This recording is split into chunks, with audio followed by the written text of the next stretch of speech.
Hello students, good morning. So चलिए अब next lecture की तरफ चलते हैं, विच इज़ द रॉक्स। इस चैप्टर के अंदर हम रॉक्स के बारे में पढ़ेंगे कि हमारे पास कितने तरीके की रॉक्स अवेलेबल होती हैं और वो कहाँ से हमें मिलती हैं और उनका बैकग्राउंड और हिस्ट्री सारी जानेंगे। तो चलिए शुरू करते हैं। देखिए, हमारे पास जो रॉक है, रॉक से क्या बनता है? रॉक से बनती है सॉइल। और वो सॉइल कैसे बनती है? बाय सम जियोग्राफिकल प्रोसेस। कौन से जियोग्राफिकल प्रोसेस? जिसे हम कहते हैं डेन्यूडेशन। डेन्यूडेशन से क्या होता है? डेन्यूडेशन बेसिकली कहते क्या है कि रॉक्स कैसे सॉइल के अंदर तब्दील होती हैं, हम उस प्रोसेस को डेन्यूडेशन कहते हैं। ठीक है। और ये जो प्रोसेस होता है इसके अंदर बहुत सारी चीज़ें होती हैं, जैसे कि आप इरोजन समझ सकते हैं, हम वेदरिंग समझ सकते हैं, और आपका नदियों से जो रॉक्स का कटाव होता है उससे भी हमारे पास सॉइल की फॉर्मेशन होती है in the form of sediments. और यही सॉइल जो होती है आगे चल के हमें एग्रीकल्चर की फील्ड में आगे बहुत ज़्यादा हेल्प करती है। तो हमारा एग्रीकल्चर कहीं ना कहीं हमारी रॉक्स से कनेक्टेड है। इंडिया में बहुत तरीके की रॉक्स पाई जाती हैं, बहुत तरीके की सॉइल पाई जाती हैं, रेड सॉइल, ब्लैक सॉइल। और ये सारी सॉइल्स कहाँ से निकल कर आती हैं, ये वाली जो डेप्थ है ये हमें इस चैप्टर के ज़रिए पता चलेगी। तो इसे हम आगे पढ़ते हैं। तो हमारे इन्वायरमेंट में, अर्थ में बेसिकली 3 तरीके की रॉक अवेलेबल है हमारे पास। पहली है igneous, second is sedimentary and third one is metamorphic. मैं अगर आपको ऊपर ऊपर से बताऊं तो इग्नियस रॉक्स ऐसी रॉक्स होती हैं जो लावा से बनती हैं डायरेक्ट। ओके, क्या बताया मैंने आपको? लावा से जो रॉक्स डायरेक्ट बनती हैं उन्हें हम कहते हैं इग्नियस रॉक्स। सेडिमेंट्री वो रॉक्स होती हैं जो लावा, जैसे कि आप ऐसे समझिए कि कोई रॉक है जो लावा की बनी हुई है। ठीक है, जब लावा ठंडा हो गया तो वो रॉक बन गई। फिर उसके बाद by the process of denudation और एक्सटर्नल फोर्सेस जब वो रॉक टूटेगी, पानी की वजह से, हवा की वजह से, वेदरिंग की वजह से, तो वो मिट्टी बनेगी। मिट्टी बनने के बाद अगर वो रॉक, वो जो सॉइल है वो किसी तरीके से एक कंटेनर में अगर हम उसे जमाएं, फिक्स करें, तो एक सेडिमेंट्री रॉक का फॉर्मेशन लेती है। ये वाली बात आपको क्लियर है? मेटामॉर्फिक रॉक्स कौन सी होती हैं? ये वो वाली रॉक्स होती हैं, ये एडवांस वर्जन होता है एक तरीके से कहा जाए। किसका एडवांस वर्जन? इग्नियस और सेडिमेंट्री रॉक्स का। कि इग्नियस रॉक्स में अगर कुछ चेंजेस आ जाए, फॉर एग्जांपल उसका टेम्परेचर और प्रेशर में कुछ चेंजेस आ जाए, तो वो मेटामॉर्फिक रॉक्स में कन्वर्ट हो जाती हैं। और यही चीज़ सेम सेडिमेंट्री रॉक्स में एप्लीकेबल होती है। तो इग्नियस रॉक्स के बारे में मैंने आपको क्या बता दिया कि ये लावा से बनती हैं। सेडिमेंट्री रॉक्स किससे मिलकर बनती हैं? सेडिमेंट से। ओके। और जो मेटामॉर्फिक रॉक्स हैं ये चेंजेस के ऊपर आती हैं, कि जब किसी रॉक के अंदर चेंजेस आते हैं तो वो जब दूसरी रॉक में कन्वर्ट हो जाती है तो वो मेटामॉर्फिक रॉक बनती है। तो चलिए अब इसको आगे डिटेल में पढ़ते हैं। तो हम इग्नियस रॉक के बारे में पढ़ते हैं। इग्नियस जो रॉक है ये 2 तरीके से हम इसे डिवाइड करते हैं, और ये जो 2 तरीके होते हैं ये उनकी पोजीशन पे निर्भर करते हैं। अगर एक रॉक है, अगर लावा ज़मीन के ऊपर आ गया और वो ठंडा हो गया तो उसे हम कहेंगे एक्सट्रूसिव इग्नियस रॉक। और अगर वो ज़मीन के अंदर ही रहा तो हम उसे कहेंगे इंट्रूसिव इग्नियस रॉक। और जो ये डेप्थ है, अगर जो लावा ज़मीन के अंदर लिया है रहा है, अगर वो बहुत ज़्यादा गहराई में है तो अब हम उसे कहेंगे कि वो है डेप्थ मतलब कि डीप, मतलब जो इंट्रूसिव रॉक्स होगी उसको हम कहेंगे प्लूटोनिक इग्नियस रॉक्स। ओके। और जो शैलो डेप्थ में होगी, जो कम गहराई में होगी, उसे हम कहेंगे हाइपरबेसल। ओके। अब इसके आगे देखते हैं एक्सट्रूसिव, जो ज़मीन पर है, जो हमें दिखाई दे रही है, जो ग्राउंड पे है। ओके, इसको मैं चेंज करता हूँ। जो ग्राउंड पे हमें रॉक्स दिखाई दे रही है लावा की वजह से, उसे हम कहते हैं एक्सट्रूसिव इग्नियस रॉक्स। अब ये देखिए, formed on the sea floor by the basic लावा। अरे आप लोगों को ये बहुत आसानी से अब तो पता चल गया ही होगा कि हमारा जो ओशन बेड है वो किससे मिलके बना है, वो बेसिक लावा की वजह से मिलके बना है। क्योंकि और ये चीज़ हमने कहाँ पे पढ़ी थी, अगर आपको याद हो, जब हम थ्योरीज पढ़ रहे थे, हमने 3 तरीके की थ्योरीज पढ़ी थी। उनमें से जो सेकंड नंबर की थ्योरी थी, आप उसका नाम अपने हमारे कमेंट बॉक्स में मेंशन करना। जो सेकंड नंबर की थ्योरी थी वो इसको एक्सप्लेन करती है। ओके, तो sea floor spreading theory, okay, ये वो थ्योरी थी जो एक्सप्लेन करती है। जो सी फ्लोर होता है वो किसका मिलकर बना होता है, बेसिक लावा का। और बेसिक लावा का मिलकर बना होता है, ये बात मैं आपको पहले भी बता चुका हूँ। ठीक है, अब क्योंकि वो एक ग्राउंड पे बनी है, क्योंकि सी फ्लोर भी एक तरीके से ग्राउंड ही है। ठीक है, पानी हटा दोगे ग्राउंड ही है वो। तो वहाँ पे जो रॉक्स बन रही हैं वो कौन सी रॉक्स होंगी, एक्सट्रूसिव इग्नियस रॉक्स, क्योंकि वो लावा से निकल के डायरेक्ट बनी है। जो एक्सट्रूसिव रॉक्स हैं उनकी कुछ प्रॉपर्टीज़ हैं, उनके कुछ कंपोनेंट्स हैं, वो आपको याद होने चाहिए। 2 तरीके की रॉक मैं आपको बता रहा हूँ, बसाल्ट रॉक और ग्रेनाइट रॉक। बसाल्ट की रॉक के अंदर क्या होता है, ये बेसिक लावा की वजह से बनी होती है। और जो ग्रेनाइट होता है वो एसिडिक लावा की वजह से बनी होती है। और बेसिक लावा के अंदर जो होता है मेटल ज़्यादा होता है और सिलिका कम होता है। और यूजुअली इनका जो कलर होता है वो काला होता है। जो एसिडिक लावा होता है वो थोड़ा गाढ़ा होता है, जिनके अंदर सिलिका का कंटेंट ज़्यादा होता है और मेटल्स कम होते हैं। मेटल्स कम होते हैं और इसके अंदर मेटल्स ज़्यादा होते हैं। Got it. अब इसके बाद आपको 2 रॉक्स के बारे में पता चल गया, बसाल्ट और ग्रेनाइट। अब इसकी एक बार पिक्चर भी देख लेते हैं ताकि आपको ज़्यादा अच्छी तरह से चीज़ें याद हो। देखिए, जैसा मैंने आपको बताया कि जो बसाल्ट रॉक हैं ये देखिए, ये सारी की सारी काली हैं। क्यों काली हैं, क्योंकि इनके अंदर मेटल है। ये सब मेटल की वजह से हैं, मेटल की वजह से ये सारी रॉक्स काली हैं। लेकिन जिसके अंदर सिलिका ज़्यादा और मेटल कम है तो वो काली नहीं होगी। अब ग्रेनाइट में आपको दिखाता हूँ, ये देखिए, क्या ये काली है? नहीं, इसके अंदर थोड़ा बहुत कंपोनेंट मेटल का है, इस वजह से हमें कहीं कहीं पे ब्लैक दिखाई दे रही है, लेकिन ये फुल ब्लैक नहीं है। तो आगे से ये आपको देखने में बड़ा सहूलियत हुआ करेगी इस बात को पहचानने के लिए कि कौन सी रॉक हमारे लिए बसाल्ट है और कौन सी रॉक ग्रेनाइट है। आई होप ये आपको क्लियर होगा। अब आगे देखिए, ये हमारे पास एक बहुत प्यारा सा पेड़ है, इसके पत्ते हरे हरे हैं।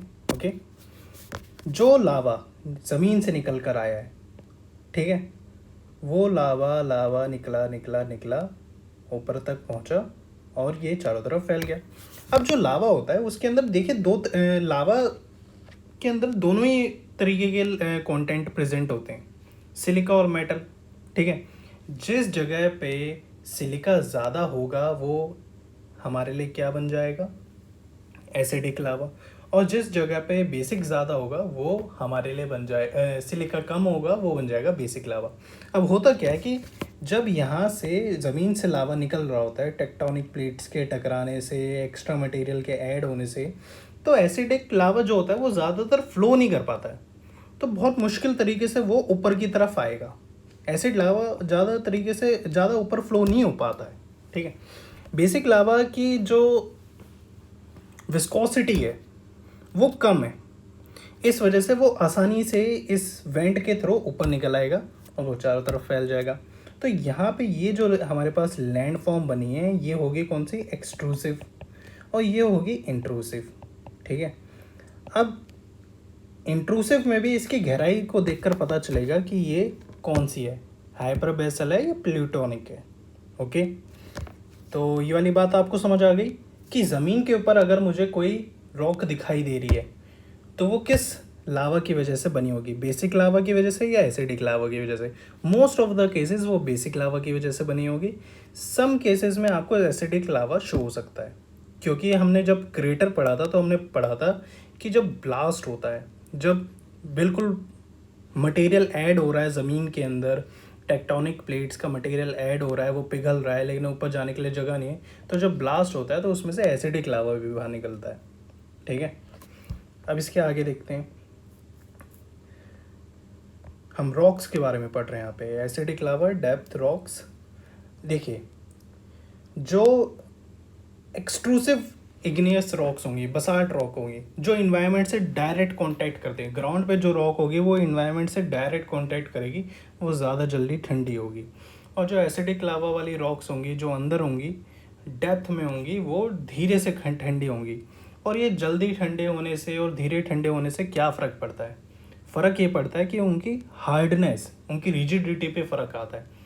कुछ रॉक्स होंगी जो बहुत बहुत आसानी से टूट जाएंगी, कुछ रॉक्स होंगी ऐसी जो बहुत आसानी से नहीं टूटेंगी। ग्रेनाइट की रॉक है और बसाल्ट की रॉक है यहाँ पे, ठीक है। और दोनों की दोनों लावा से मिलके बनी है, एक बेसिक से बनी है और एक एसिडिक से बनी है। तो बेसिक से जो बनी है, जो इन्वायरमेंट में पहुँची है, ग्राउंड पे पहुँची है, जो इन्वायरमेंट से कांटेक्ट करी है, वो जल्दी ठंडी हुई है।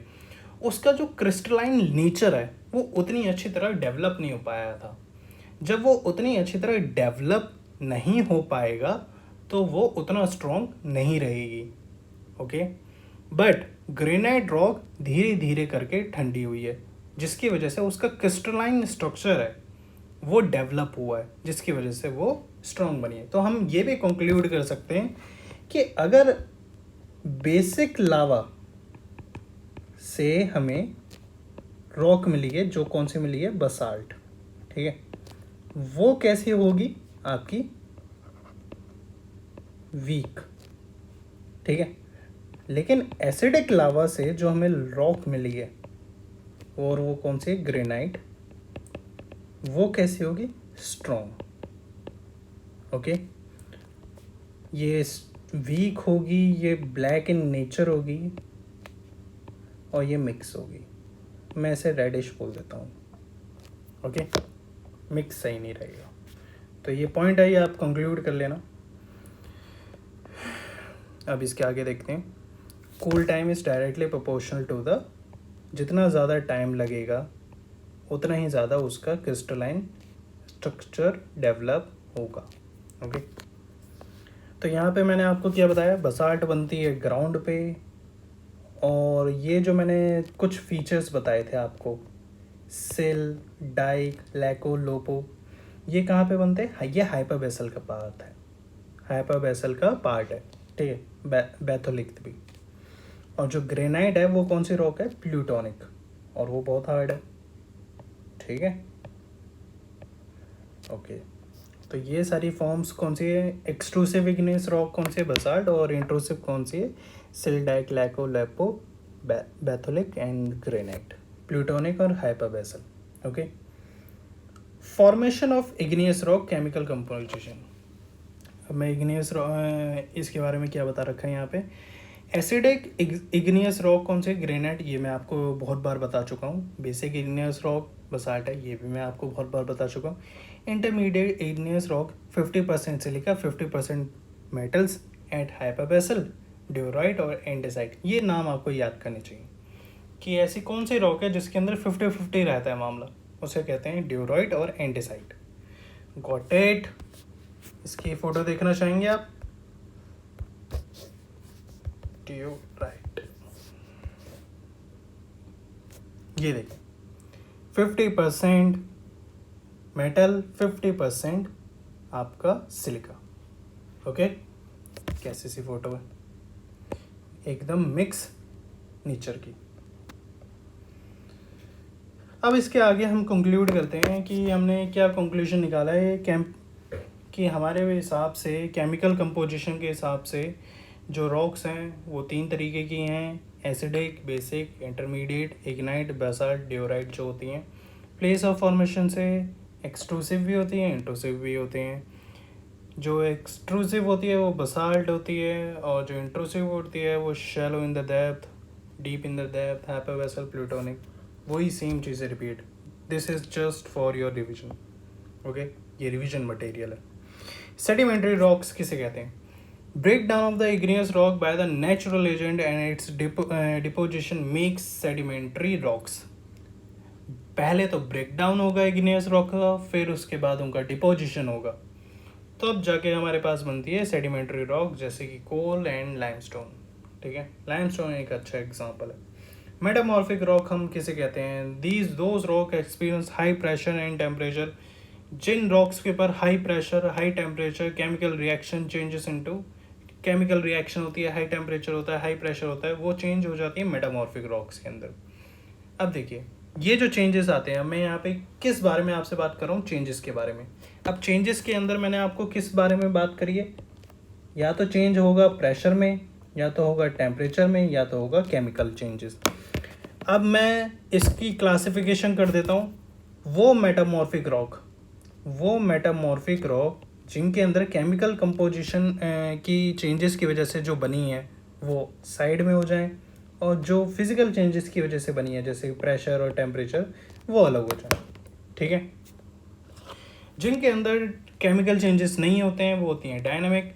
Extra pressure makes rock more hard and change volume also. मतलब कि एक जाहिर सी बात है, चाहे वो इग्नियस रॉक हो या फिर वो सेडिमेंट्री रॉक हो, वो ज़मीन के अंदर दबी हुई है और उसके ऊपर बहुत ज़्यादा प्रेशर लगाया जाएगा, तो वो तो अपनी प्रॉपर्टीज़ चेंज करेंगे, उनका वॉल्यूम भी चेंज होगा और उनका हार्डनेस भी चेंज होगी, वो मोर हार्ड हो जाएंगी। ठीक है, जिनकी केमिकल चेंजेस हुई हैं। अब केमिकल चेंजेस कैसे निकल कर आते हैं? केमिकल चेंज करने के लिए हमें टेम्परेचर कैसा चाहिए? हाई, तो इसे थर्मल मेटा भी कहते हैं। अब ये रीजनल भी हो सकता है, कॉन्टैक्ट भी हो सकता है। या तो मान लो कि कोई रॉक है जो ज़मीन के अंदर दबी हुई है और टेक्टोनिक प्लेट आएँ, ठीक है, और उससे टकराएं, फिर उसके बाद वहाँ पे टेम्परेचर बढ़े, तब जाके हम कहेंगे वो रीजनल है। और कांटेक्ट कब होता है? जब लावा जो ज़मीन से निकल रहा है वो ऐसे रॉक से टकराए, एक रॉक से टकराए, तब उसके अंदर हाई टेम्परेचर के चेंजेस आएंगे, तब हम कहेंगे कि वहाँ पे केमिकल चेंजेस हो सकते हैं। ठीक है, और वो एक मेटामॉर्फिक रॉक में कन्वर्ट हो सकती है। तो अब ये देखिए, ये क्या चीज़ है? ग्रेनाइट जो इग्नियस की है, अगर मैं उस पर हाई प्रेशर डालता हूँ, ये डायनेमिक वाली बात कर रहा हूँ, यहाँ पे मैंने केमिकल कंपोजिशन चेंज नहीं किया है, सिर्फ प्रेशर ज़्यादा डाला है, तो वो ग्नेस में बदल जाती है, क्ले शिस्ट में बदल जाता है। अगर कोल की बात करूँ और कोल को मैं हाई हीट पे दे दूँ, मतलब कि थर्मल मेटामॉर्फिज्म करूँ, दो तरीके के मेटामॉर्फिज्म है। मतलब मेटामॉर्फिक रॉक्स को बनाने के लिए जो प्रोसेस चाहिए होता है उसे मेटामॉर्फिज्म कहते हैं, और वो दो तरीके के होते हैं। डायनेमिक, जिसके अंदर सिर्फ हम क्या चेंज करते हैं? प्रेशर। ठीक है, जिसमें कोई केमिकल चेंज नहीं होता है। लेकिन थर्मल में हम टेम्परेचर चेंज करते हैं, जिसमें केमिकल भी चेंज हो जाते हैं उसके। कोल को अगर हम ज़्यादा हीट करेंगे तो वो एंथ्रासाइट में कन्वर्ट हो जाएगा, ग्रेफाइट में कन्वर्ट हो जाएगा। लाइमस्टोन को अगर हम ज़्यादा टेम्परेचर में करेंगे तो वो मार्बल के अंदर कन्वर्ट हो जाता है। ये हमारे गुरुदेव सुदर्शन सर, आप इनकी वीडियोस देखें, ये बहुत अच्छा पढ़ाते हैं, इनको सपोर्ट करिए। Some examples of metamorphism. Granite, जो मैं आपको ऑलरेडी बता चुका हूँ, ये आप देख सकते हैं। रॉक साइकिल, ये इन्होंने बहुत अच्छा डायग्राम यहाँ पे मेंशन किया है समझाने के लिए। देखिए यहाँ पे क्या हो रहा है कि मैग्मा है, ये देखिए हमारे पास मैग्मा है जो चेंज हो जाता है इग्नियस रॉक्स में। कैसे चेंज होता है? जब उसका क्रिस्टलाइजेशन होता है। फिर उसके बाद क्या होता है? इसके वेदरिंग, इरोजन, डिपोजिशन, जिसे हम डेन्यूडेशन भी कहते हैं, जो चेंज हो जाती है, जो चेंज करती है इसको सेडिमेंट्स में। अब ये सेडिमेंट अगर इकट्ठे होंगे तो ये सेडिमेंट्री रॉक्स बनाएंगे। फिर उसके बाद सेडिमेंट्री रॉक्स के ऊपर अगर मैं हाई प्रेशर डालूंगा तो वो मेटामॉर्फिक रॉक में बदल जाएगा, और अगर मैं हाई टेम्परेचर अगर इसके ऊपर डाल दूंगा सेडिमेंट्री रॉक के ऊपर, तब भी वो तुम्हारा मेटामॉर्फिक रॉक्स में चेंज हो जाएगा, क्योंकि यहाँ पे हीट और प्रेशर दोनों का मेंशन है। अगर इनकी मेल्टिंग होगी तो ये मैग्मा में चले जाएंगे, और मेटामॉर्फिक रॉक्स अगर मेल्ट होंगी तो वो मैग्मा में दोबारा कन्वर्ट हो जाती हैं। ओके, तो ये चीज़ें आपको अच्छे से समझ आ गई होंगी, मैं आशा करता हूँ। और ये कुछ पार्ट है, इसको मैं अब आपको जल्दी जल्दी समझा देता हूँ। ये हमारे पास कुछ फोल्ड माउंटेन के बारे में मैंने आपको बताया। माउंटेन हमारे पास 3 तरीके के होते हैं। एक होता है ब्लॉक माउंटेन, एक होता है फोल्ड माउंटेन, और तीसरा होता है हमारे पास जो उनकी वजह से बनता है, टेक्टोनिक प्लेट्स की वजह से बनता है। उनका नाम क्या था?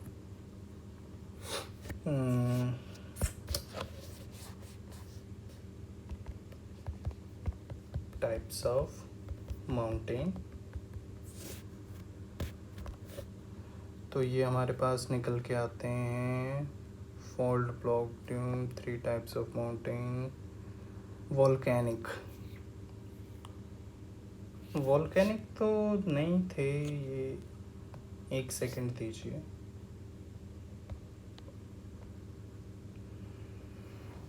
एक स्पेशल वर्ड है, वो मुझे अभी ध्यान नहीं आ रहा है इनके लिए क्या था।